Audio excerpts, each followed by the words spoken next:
Making predictions is a mug's game, but people at home will be wondering, what are your thoughts about what we might see on Saturday night?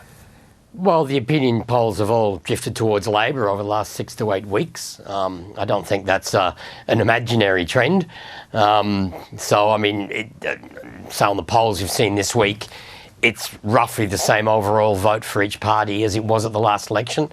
So we'll see probably a close election like last time. Labor's, if the polls are correct, Labor's better positioned. And you always have to throw that if the polls are correct, because we all worked on 2019 when Labor was going to win and they didn't win. So, I mean, the polls are wrong. So, these things happen. But it's certainly the government is in a far better position than they were at the end of last year. Yeah, there's a few wounds from 2019 all round. Now, the lines to vote at pre-poll have been pretty long. I think it's more than 20% now of the electorate's already cast their ballots. Are we basically having a voting period now? Yeah. I mean, this is a trend that started in 2010. They changed the way pre-poll votes work, so there were ordinary votes. Before then, you had to fill in a declaration envelope, and it was always a bit of a nuisance, so a lot of people didn't do it. But the minute it was easy to do, what they've found over the years, people name a number of reasons why they want a pre-poll vote. One is it's just more convenient. They've got other things to do on a Saturday. Second is they feel that they get harassed by people handing out how-to-vote cards at polling places. I must say they're getting more of that at pre-poll centres these days.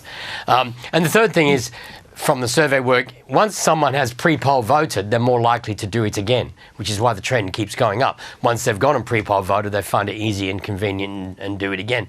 I mean, at this election, there are 2 fewer days of pre-poll voting, and there's already more votes been taken than in 2 more days last time, and it's well ahead of 2019. So, I mean, we're one day this week, maybe Friday, maybe even Thursday, there'll be more than 1 million votes taken in a single day. There were more than 900,000 taken on the last day of pre-polling in 2022. So, I mean, I expect that record to go up. Every day of pre-polling this election has taken 250 to 300,000 more votes than the previous election. Yeah, it's been popular. Now, you get asked this a lot. It's kind of a silly question in some ways, because you look at where votes are coming in all over the country. But is there a specific part of this nation you're going to be looking at closely? For example, the Coalition probably needs to pick up seats in Victoria if it's to have a chance. Do you look there for an early swing? Well, yeah. I mean, look, to be honest, we use a computer system which feeds all the votes in and then tells us where things are changing. So on election night, we're looking for, are the seats going one way or the other? And then we have a coloured pendulum we're looking at, and it shows you, a Labor seat has gone blue. So we can see if there's a trend on. We can see an overall figure. We can see those figures by state. So that's what we tend to be looking at. I don't look at any particular seats.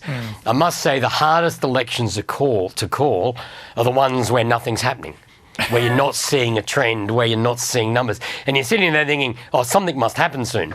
And then it doesn't happen, so you just end up not calling. If we get that sort of situation on Saturday night, if there's not much happening, then the likelihood is the government's back in minority or majority position. So I know the number of times I've done an election where nothing's happened, you're sitting there thinking, what's happening?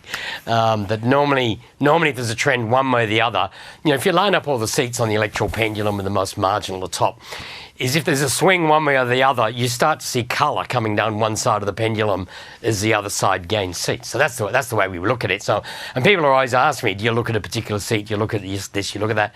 No, you look at where the change is occurring. If you look where the change is occurring, that tells you what's going on. So this is your final one for ABC TV. Do you feel much pressure to call it? And are you going to have a tear in your eye as you say, right, this is the final call, this is the way it's going? Or are you more hard-hearted than that? To be honest, I won't take much time to think about it. I mean, on the night, you're just buried. I don't doubt they'll play some film clip that embarrasses me at the end of the coverage. But, that might cause a chuckle or a tear. I don't know. Yeah. Well, Anthony, I'm sure some members of our audience will have a tear in their eye. We're looking at some wonderful vision of you looking much, much younger than you do now. We appreciate all your work, as always, and all the best for Saturday night. Thanks very much.